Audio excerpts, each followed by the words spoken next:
2 दिन पर बढ़िबो दिनर तापमात्रा कालबैशाखी नहीं 6 जिला को येलो वार्निंग। तो चलो देखना संपूर्ण अपडेट कौन रही बढ़िबो ताती 2 दिन पर राज्य में दिन तापमात्रा रे 2 ରୁ 4 डिग्री सेल्सियस वृद्धि हो पारे एने पूर्वानुमान करिछि भुवनेश्वर पाणीपाग विभाग केन्द्र। ओडिशा उपर निर्दिष्ट भाव कौन पाणीपागर प्रभाव नाही, किंतु पूर्व झारखंड और यार पार्श्ववर्ती अंचल में एक घूर्णिबलय सक्रिय रही। या प्रभाव में राज्य में किछि स्थान में कालबैशाखी वर्षा होइछे। आज बिजुली घड़घड़ी और पवन पर 6 जिला को येलो वार्निंग जारी करा जाइछे। एही समय घंटा प्रति 30 ରୁ 40 किलोमीटर वेग पवन बहिबार संभावना रहुछि।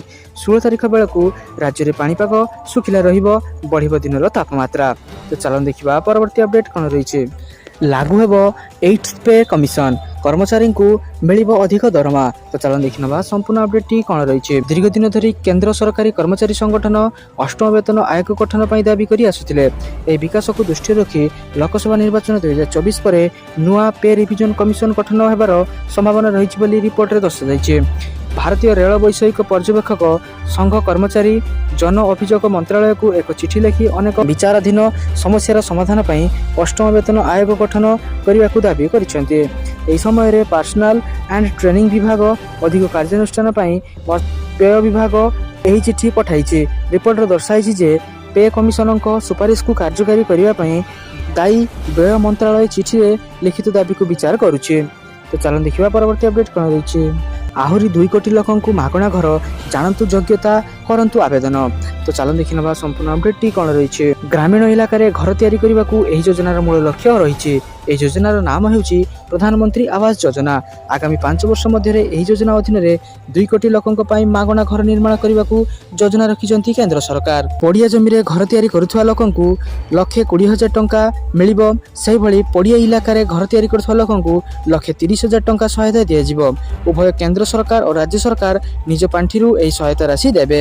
एही योजना सामिल हेबा पई 25 वर्ष अधिक बयस निरक्षर व्यक्ति एही योजना सामिल हो पारे।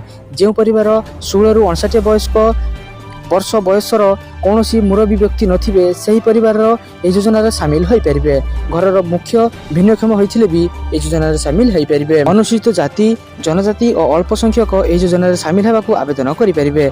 ऑनलाइन आवेदन करने को चाहूले किसी जरूरी दस्तावेज निहाती भाव रहा आवश्यक। आधार कार्ड, पासपोर्ट साइज फोटो, लाभार्थी जॉब कार्ड, बैंक पासबुक, स्वच्छ भारत मिशन पंजीकरण नंबर निहाती रहा आवश्यक। आपड़ जेकोसी जनसेवा केन्द्र किंबा ब्लॉक को जाई आवेदन करें और यार संपूर्ण विवरणी जानीपारे। तो चलन देखिए परवर्ती अपडेट कौन रही। सरकार कले बड़ घोषणा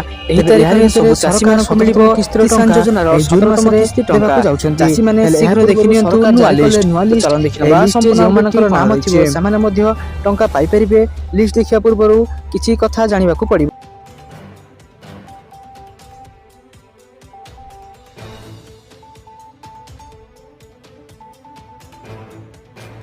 रही न्यू फार्म रेजिस्ट्रेशन, अर्थात जदि आपण नुआ आवेदन करने को चाहिए जहाँफल आपणकर आप्रुव हेले आपण आसवाक आगामी 2,000 टंका पाइपर। न्यू फार्म रेजिस्ट्रेशन रही आपन जनसेवा केन्द्र को जाई आवेदन करें। एबे आसंतु आमे लिस्ट देखि नबा। आपन केमिति देखिबे बेनिफिशियरी लिस्ट, स्टेटस, डिस्ट एवं निज ब्लॉक पंचायत नाम देई आपन निज लिस्ट रे नाम अछि कि नाही चेक करि परिबे। जेउ मानक ए लिस्ट रे नाम थिबो से माने 77 किस्ती टंका पाइ परिबे।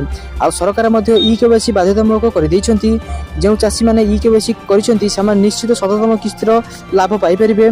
तेबे आपन चाहिले मध्ये तुरंत ई-केवाईसी करि नै परिबे जेउ माने न करिछ। पीएम किसान योजनार लिस्ट देखिया पई आपण माने निज मोबाइल मध्ये देखि परिबे, नचेत निकटस्थ जनसेवा केन्द्र को जाई मध्ये लिस्ट देखि परिबे। चलन देखिया परवर्ती अपडेट कोन रहिछि। ओडिशा हाईकोर्ट रे पूर्ण हेबो 147 टीएएस पद। ओडिया रो आवेदन दरमा 35,000 ରୁ 1 लाख टंका पर्यंत। तो चलन देखिनबा संपूर्ण अपडेट कोन रहिछि। एथिपाई योग्य प्रार्थी माने मे 20 तारिख सकाळ 10 टारू ऑनलाइन आवेदन करि परिबे। ऑनलाइन आवेदन प्रक्रिया जून 18 तारिख राति 11:59 पर्यंत चलिबो। प्रार्थी बयस 14/5/2024 सुधा 21 वर्ष रु अधिक होइथिबा आवश्यक और 32 वर्ष रु कम होइथिबा आवश्यक। अर्थात प्रार्थी 13/5/2003 बा ता पूर्वरु 15/5/1992 दिन बा तापर जन्मग्रहण करिथिबे। एससी, एसटी, एससीबीसी और महिला सर्वाधिक बयस सीमा को 5 वर्ष कोहल कर दिया जाइछि। प्रार्थी जेकोसी विषय में एक स्वीकृतिप्राप्त विश्वविद्यालय स्नातक डिग्री हासिल करिथिबे। तांकर कंप्यूटर एप्लिकेशन उपर यथेष्ट ज्ञान थिबा आवश्यक। परीक्षा फी बाबद को 500 टंका देवाक पड़िबो। आ फेरस्त करा जिवो नाही। ପ୍ରାର୍ଥୀ debit card credit card net banking ଯୋଗେ ଏହି ଫି ଜମା କରିପାରିବେ। ଗ୍ରୁପ ବି ରେ ଆସୁଥିବା ଏହି ଏଏସ୍ଓ ମାନଙ୍କ ପେ ସ୍କେଲ 35,400 ରୁ 1,12,400 ଟଙ୍କା ରହିଛି।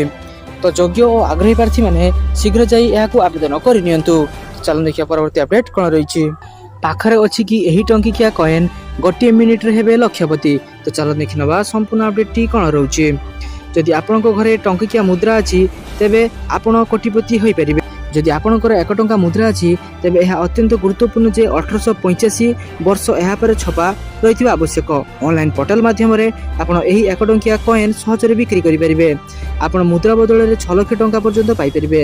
ତୁମର ସେଫ୍ରେ ଏହି 5ଟି ମୁଦ୍ରା ଅଛି ତେବେ ତୁମର ସ୍ୱପ୍ନକୁ 20 ଲକ୍ଷ ଟଙ୍କାରେ ବିକ୍ରି କରି ପୂରଣ କରିପାରିବେ। ଏହା ଏକ ସୁବର୍ଣ୍ଣ ଅଫର ପରି। ନୋଟ୍ ବିକ୍ରୟ କରିବାକୁ ଅଧିକାଂଶ କୋଇନ୍ବଜାର ଏବଂ ଇବେ ଅନଲାଇନ୍ ପୋର୍ଟାଲରେ ବିକ୍ରେତା ଭାବରେ ପଞ୍ଜୀକରଣ କରିବାକୁ ପଡ଼ିବ। ତାପରେ ଏହି ଟଙ୍କିକିଆ ମୁଦ୍ରାର ଏକ ସ୍ପଷ୍ଟ ଫଟୋ ନେଇ ଏହାକୁ ସାଇଟ୍ରେ ଅପଲୋଡ଼ କରିବା ଆବଶ୍ୟକ। ତାପରେ ଯେଉଁମାନେ 1 ଟଙ୍କିଆ ମୁଦ୍ରା କିଣିବାକୁ ଆଗ୍ରହୀ ସେମାନେ ଆପଣଙ୍କ ସହିତ ଯୋଗାଯୋଗ କରି ଆପଣଙ୍କ ଠାରୁ ଟଙ୍କା କିଣିପାରିବେ।